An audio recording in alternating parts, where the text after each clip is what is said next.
A possible Israeli ground war looms in Gaza. What weapons are wielded by those involved?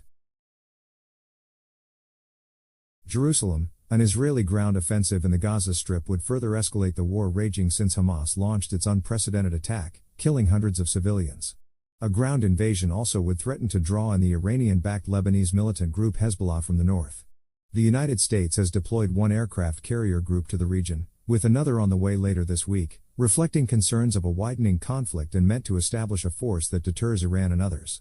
It would be the third major ground assault in Gaza since Israel left the seaside enclave in 2005.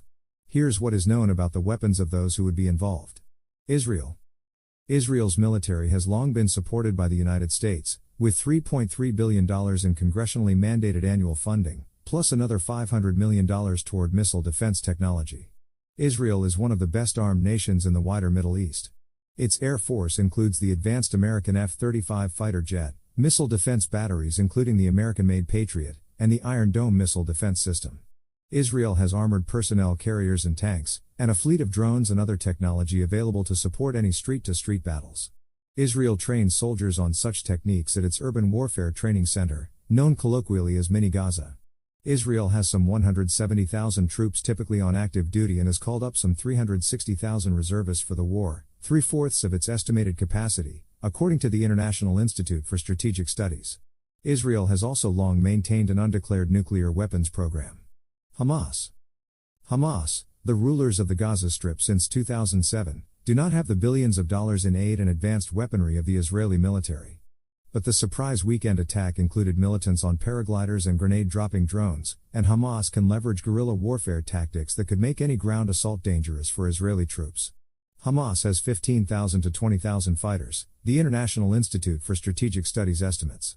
Israel puts the number higher, at up to 30,000 fighters. The Hamas arsenal includes assault rifles, heavy machine guns, rocket-propelled grenades and anti-tank weapons, as well as longer-range sniper rifles. In the past, Hamas has employed booby traps and suicide bombers. Though Israel has a vast missile defense network, Hamas has created a vast supply of locally manufactured missiles with the aim of firing multiple salvos to break through. The Israeli military says over 5,000 missiles have been fired toward the country since the war began. Israeli intelligence in 2021 estimated Hamas and Islamic Jihad, another militant group operating in Gaza, had some 30,000 missiles in their arsenal. Analysts say there are no signs, yet, that Hamas has developed guided missiles, which can more precisely strike at targets. Hezbollah. The Iranian-backed Lebanese militant group Hezbollah sits just across Israel's northern border. Since Hamas' attack, there have been limited exchanges of fire between Hezbollah and Israel, but no wide-scale offensive. But the forces Hezbollah could bring remain a concern for Israel. Hezbollah's leader, Hassan Nasrallah, had boasted that the group has 100,000 fighters, though other estimates put its troop strength at less than half that. Hezbollah holds a vast arsenal mostly of small, man-portable and unguided surface-to-surface artillery rockets, according to the Center for Strategic and International Studies. The U.S. has estimated Hezbollah and other militant groups in Lebanon have some 150,000 missiles and rockets. Hezbollah also has been working on precision-guided missiles. Hezbollah has previously launched drones into Israel. Its forces also have assault rifles, heavy machine guns, rocket-propelled grenades, roadside bombs and other weaponry. The United States. The U.S. military has sent the aircraft carrier USS Gerald R. Ford and its battle group to the eastern Mediterranean to provide air support if needed to Israel with its surveillance aircraft and F-18 fighter jets. Meanwhile, the USS Dwight D. Eisenhower Carrier Strike Group will leave its home port of Norfolk, Virginia, and sail for the Mediterranean, potentially doubling the Navy's Israel response.